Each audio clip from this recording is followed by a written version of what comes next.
ఇక మీ ఎమ్మెల్యే ఉన్నాడు, పేరేమో గాంధీ, చేసే పనులని గాడిసే పనులు, ఒక్కటి చక్కటి పని లేదు.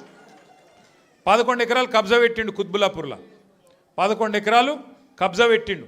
మొన్న మనోళ్ళందరూ పోయినరు కబ్జా పెట్టి.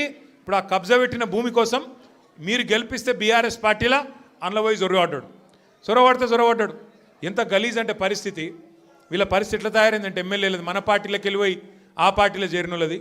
ఇవాళ వాళ్ళు ఏ పార్టీ చెప్పుకోలేని పరిస్థితులు ఉన్నారు.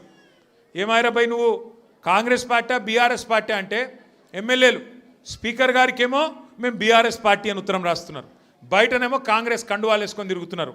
ఇక స్పీకర్ గారేమో కళ్ళుండి చూడలేని ధృతరాష్ట్రుడు అయిపోయింది పాపం. ఆయన కనబడతలేదంట. గాంధీ కాంగ్రెస్లో తిరిగేది మీ అందరికీ తెలుసు గల్లీలలో, అని స్పీకర్కు తెలుస్తలేదంట. గాంధీ మంచోడు, చాలా మంచోడు, ఆయన బీఆర్ఎస్ పార్టీలోనే ఉన్నాను అన్నాడు. మరి బీఆర్ఎస్ పార్టీలు ఉంటే ఇలా బీఆర్ఎస్ పార్టీలో అనిల్ రెడ్డి చేరుతుంటే మరి గాంధీ ఏడి ఉండాలి కదా, ఇక్కడ లోకల్ ఎమ్మెల్యే అంటాడు. నిజంగా మన పార్టీలు ఉంటే ఇక్కడ ఉండాలి కదా. ఇక ఎట్లుందంటే ఇలా పరిస్థితి. ఇప్పుడు మనుషులలో 2 రకాలు ఉంటారు, అయితే లేడీస్ ఆడోళ్ళు లేదా మొగోళ్ళు. మరి ఇప్పుడు మీ ఎమ్మెల్యే ఆడనా మొగనా మాకైతే అర్థమవుతలేదు. ఏమిటిది ఆయన, ఏ పార్టీ, కాంగ్రెసా బీఆర్ఎసా చెప్పుకొని గంత భయమైంది.